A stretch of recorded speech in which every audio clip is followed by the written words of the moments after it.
بسم اللہ الرحمن الرحیم۔ عزیز طلبہ، السلام علیکم ورحمۃ اللہ وبرکاتہ۔ جماعت نہم اور دہم میں نظم نعت رسول کریم صلی اللہ علیہ وسلم کی تدریس کا سلسلہ جاری ہے۔ اس سے پہلے ہم اشعار کی بلند خوانی، الفاظ معنی، اشعار کی تشریحات، شاعر کا تعارف، نعت کی تعریف پڑھ چکے ہیں۔ سلسلہ تدریس کو آگے بڑھائیں تو آپ کی کتاب کے صفحہ نمبر 124 پہ آپ کی کتاب کی کتابیں کھول لیں اور نوٹ بک اگر اپنے ساتھ رکھا کریں۔ بار بار ہدایت کی جاتی ہے کہ جب ویڈیو دیکھنے بیٹھیں، لیکچر سننے کے لیے بیٹھیں تو اپنے تمام چیزیں جو کہ دوران تدریس ہمیں ضرورت پڑتی ہے وہ ہمارے پاس موجود ہونی چاہیے۔ یکسوئی اور توجہ کے ساتھ ہمیں تمام کاموں سے فارغ ہو کر بیٹھنا چاہیے۔ یقیناً ان ہدایت کے مطابق آپ تمام چیزیں ساتھ لے کر بیٹھے ہوں گے۔ تو آپ کی کتاب کے صفحہ نمبر 124 پہ اگر دیکھیں تو آپ کے مشقی سوالات ہیں۔ آپ کی کتاب کے صفحہ نمبر 124 پہ مشقی سوال اگر دیکھیں تو اس میں سوال نمبر 1 جو ہے اس کے جز ہیں الف ب ج د اور ہے۔ ان سوالات کو سمجھنے سے پہلے اس بات کو سمجھ لینا ضروری ہے کہ ہمارے یعنی جوابات ہیں وہ اس انداز سے ہونے چاہیے کہ جو اس سوال کا مطلب خلاصہ ہے، جو مفہوم ہے، جو وضاحت ہے وہ مکمل ہو۔ وہ بہت مختصر نہیں ہونے چاہیے، وہ ون ورڈ آنسر نہیں ہونے چاہیے، بلکہ ان کو ایک بہتر انداز سے، مناسب انداز سے جتنا اچھا لکھ سکتے ہیں، وضاحت زائد نہ لکھنے کی، اچھا لکھنے کی کوشش کریں۔ بہت مختصر جوابات لکھنا آپ کے امتحانات میں نمبرات کی شکل میں جو ہے نقصان کا سبب بن سکتے ہیں، آپ کے نمبر کم آ سکتے ہیں۔ اور آپ کو معلوم ہے کہ امتحان میں ایک ایک نمبر کی کتنی اہمیت ہوتی ہے۔ ایک ایک نمبر آپ کے گریڈ کو، آپ کی پوزیشن کو پیچھے کر دیتا ہے۔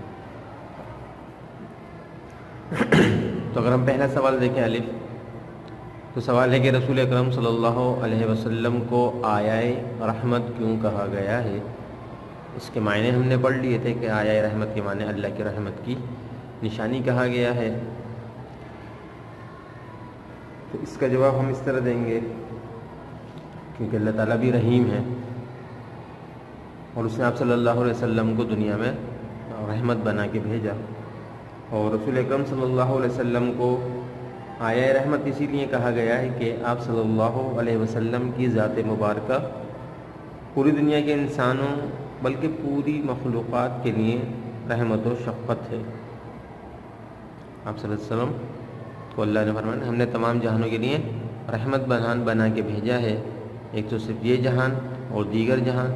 اب ان جہانوں میں جو چیزیں موجود ہیں، یعنی چرند، پرند، شجر، حجر، انسان، جنات، فرشتے، جو کچھ موجود ہے اللہ کے رسول سب کے لیے رحمت قرار دیے گئے ہیں۔ اسی لیے شاعر نے آپ صلی اللہ علیہ وسلم کو یہاں پہ آیۂ رحمت کہا گیا کہ جس طرح اللہ رحیم ہے اس طرح اللہ نے آپ صلی اللہ علیہ وسلم کو رحمت بنا کے بھیجا ہے، اور آپ صلی اللہ علیہ وسلم اللہ کی رحمت کی ایک نشانی ہے۔ جب اللہ کے رسول صلی اللہ علیہ وسلم اتنے رحیم ہیں اور اتنی رحمت ہی رحمت ہیں تو اندازہ لگائیں کہ اللہ کی ذات جو ہے وہ خود کتنی رحیم اور رحمت والی ہوگی، ہمیں اس سے اندازہ ہوتا ہے۔ اس کے بعد اگر دوسرا سوال دیکھیں تو اس میں پوچھتے ہیں کہ اس نعت میں کون کون سے نبیوں کا ذکر آیا ہے۔ اگر ہم نظم کا جب ہم مطالعہ کرتے ہیں تو ہمیں اس میں آدم علیہ السلام، نوح علیہ السلام، اس کے علاوہ موسیٰ علیہ السلام اور عیسیٰ علیہ السلام کے نام ملتے ہیں۔ ایک نام ہمیں اور ملتا ہے حضرت خضر کا، لیکن اس بات کو اچھی طرح سمجھ لیں کہ جو حضرت خضر ہیں وہ نبی نہیں ہیں، وہ نبی نہیں ہیں، وہ ایک بزرگ ہیں جن کے متعلق کہا جاتا ہے کہ وہ لوگوں کو، بھٹکے ہوئے لوگوں کو راستہ دکھاتے ہیں۔ ان کا شمار نبیوں میں نہیں ہوتا۔ یہاں پہ تذکرت 5 نام آ رہے ہیں، لیکن جب ہم بتائیں گے تو تو ہم یہ بتائیں گے کہ اس نعت میں 4 انبیاء علیہ السلام کا ذکر کیا گیا ہے، جن میں نوح علیہ السلام، آدم علیہ السلام، عیسیٰ اور موسیٰ علیہ السلام شامل ہیں۔ ہم ان کو 5 نہیں بتائیں گے، حضرت خضر چونکہ نبی نہیں ہیں اس بات کی بھی وضاحت کر دیں گے کہ 4 انبیاء علیہ السلام کا تذکرہ ہے۔ نعت میں حضرت خضر کا بھی ذکر ہے، لیکن حضرت خضر علیہ السلام نبی نہیں ہے، کیونکہ سوال میں نبی کا پوچھا گیا تو ہم سے بھی یہ بتائیں گے کہ اس نعت میں 4 انبیاء علیہ السلام کا تذکرہ کیا ہے اور ان کے نام بتا دیے جائیں گے۔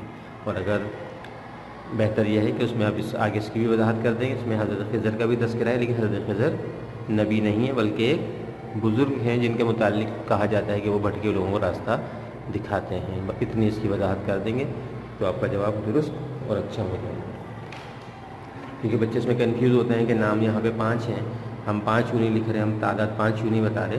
تو یہ بات جب ذہن میں ہوگی کہ 5واں نام ہم کیوں نہیں بتا رہے، تعداد 5 کیوں نہیں بتا رہے، تو انشاءاللہ جواب آپ کا صحیح ہو جائے گا۔ اور جب آخر میں وضاحت کر دیں گے تو چیک کرنے والے کو بھی پتہ چل جائے گا کہ آپ نے یہ 4 کیوں کہے ہیں۔ اس کے بعد سوال ہے قاسم کوثر سے کیا مراد ہے؟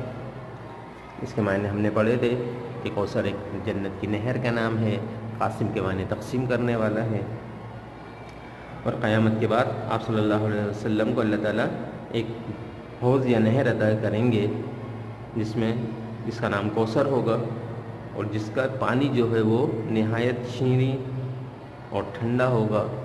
جو ایک بار اس پانی کو پی لے گا اس کو کبھی پیاس نہیں لگے گی، اور وہ صرف اہل جنت کو ہی پلائے جائیں گے، یعنی جن کی شفاعت ہو جائے گی، جو جنت میں جا رہے ہوں گے۔ اللہ کے رسول صلی اللہ علیہ وسلم اپنے ہاتھ مبارک سے ان کو پانی پلائیں گے جنتیوں کو، اور جو وہ پانی پی لے گا پھر کبھی اس کو دوبارہ پیاس نہیں لگے گی۔ اس نہر کو کوثر کہتے ہیں، اس نہر سے آپ صلی اللہ علیہ وسلم امتی کو پانی پلائیں گے، اور قاسم کوثر سے یہی مراد ہے کہ یعنی آب کوثر تقسیم کرنے والے، اور وہ اللہ کے رسول صلی اللہ علیہ وسلم ہیں۔ اس کے بعد اگلا سوال ہے کہ حمد اور نعت میں کیا فرق ہے؟ تو اس کا جواب اگر آپ کے پاس یہ سوال آتا ہے تو آپ اس کا جواب 2 الگ الگ ہیڈنگ میں لکھیں گے۔ پہلے تو ایک الگ اوپر ہیڈنگ لگیں گے حمد اور نعت کا فرق، اوپر ایک ہیڈنگ لگائیں گے حمد اور نعت کا فرق، پھر حمد کی ہیڈنگ لگائیں گے اور بتائیں گے کہ وہ نظم جس میں شاعر آپ اللہ تعالیٰ کی حمد و ثنا، صفات اور خوبیاں اور اپنی محبت کا اظہار کرتا ہے، اور آپ اللہ تعالیٰ کی کہنا چاہیے کہ صفات بیان کرتا ہے، ایسی نظم کو نعت کہا جاتا ہے، حمد کہا جاتا ہے، معاف کیجیے گا۔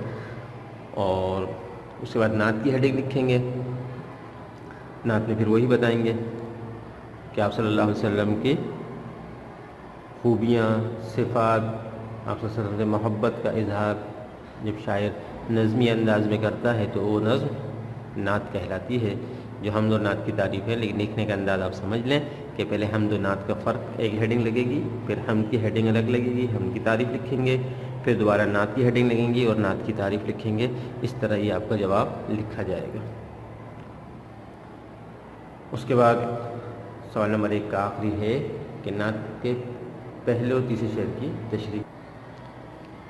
تشریحات ہم ساری سمجھ چکے ہیں۔ پہلے شعر کی تشریح آپ وہی لکھیں گے جو آپ کو بتا دی گئی تھی کہ جس شعر میں شاعر حضور اکرم صلی اللہ علیہ وسلم کی محبت، چاہت اور عقیدت کا اظہار کرتے ہوئے کہہ رہے ہیں کہ اللہ تعالیٰ نے آپ صلی اللہ علیہ وسلم کو پوری کائنات کا بادشاہ بنا کے بھیجا، اور آپ کو ایک منصف بنایا، آپ کو انصاف کرنے والا نبی بنا کے بھیجا۔